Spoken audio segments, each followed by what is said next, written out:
यात्रा हो गई, हमने मीडिया अड्डा से आपके जिम्मेदार थे बात की और फिर वहाँ से हम किठौर गए।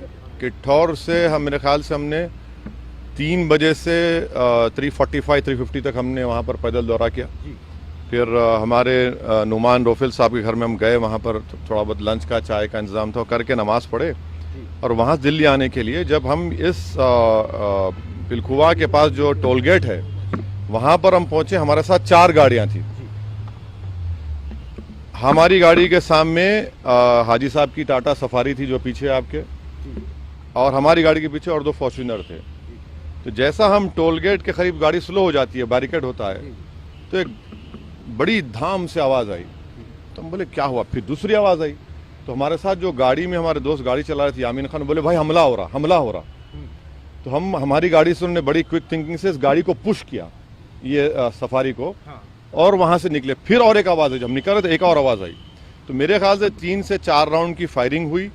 हमारी गाड़ी के लेफ्ट साइड के ऊपर 2 होल्स के निशान है, एक गोली शायद, और एक निशान है लेफ्ट साइड मडगार्ड के ऊपर। हम जब गाड़ी से आगे बढ़े तो हमारा, क्योंकि हमारी गाड़ी से उस गाड़ी को हमने पुश किया, मारा, राइट साइड का टायर पंक्चर हो गया। फिर एक वहाँ एक फ्लाईओवर है, वहाँ पर गाड़ी रोककर हम इस गाड़ी में बैठ गए और दिल्ली को आगे, क्योंकि हमको लगा कि रेकी कर रहे थे, फॉलो कर रहे थे हमको।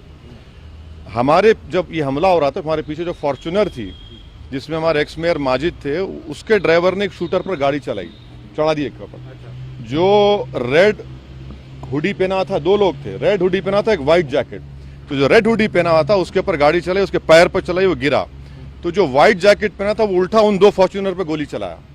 तो अब हमारी थोड़ी देर पहले एडिशनल एसपी वहाँ से जो हैं जिम्मेदार, उनसे बात की। उन्होंने कहा कि हाँ सर, आर्म्स जो इस्तेमाल है वो भी मिला, हथियार भी मिला, और एक शूटर पकड़ा भी गया।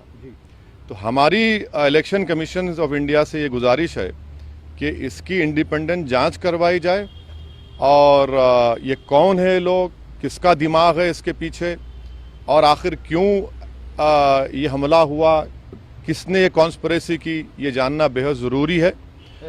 सुनिए, और हम स्टेट गवर्नमेंट और मोदी गवर्नमेंट दोनों से ये कह रहे हैं कि ये इनकी जिम्मेदारी है कि वो इंडिपेंडेंट जांच करवाएं, और इसके पीछे दिमाग किसका है। आखिर ऐसे कैसे हो सकता है कि टोल गेट के ऊपर ये लोग 4-4 राउंड फायरिंग एक सिटिंग एमपी के ऊपर करते हैं।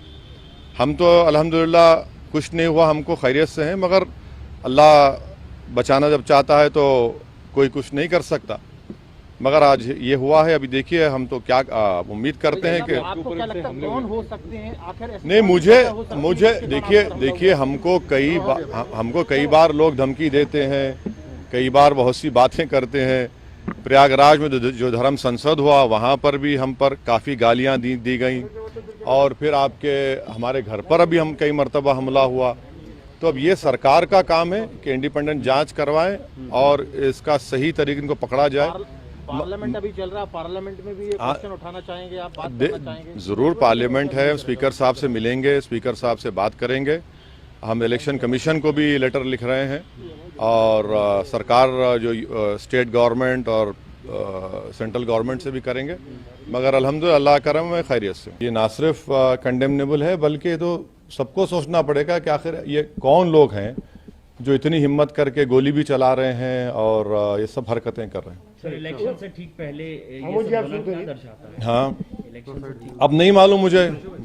अगर ये लोग, ये मारने वाले अगर ये समझ रहे हैं कि हम पीछे हट जाएंगे, हम डर जाएंगे, हम शुरू दिन से कह रहे हैं कि जब तक हमको अल्लाह जिंदा रखेगा हम जिंदा रहेंगे, जिस दिन हमारा वक्त आएगा हम चले जाएंगे।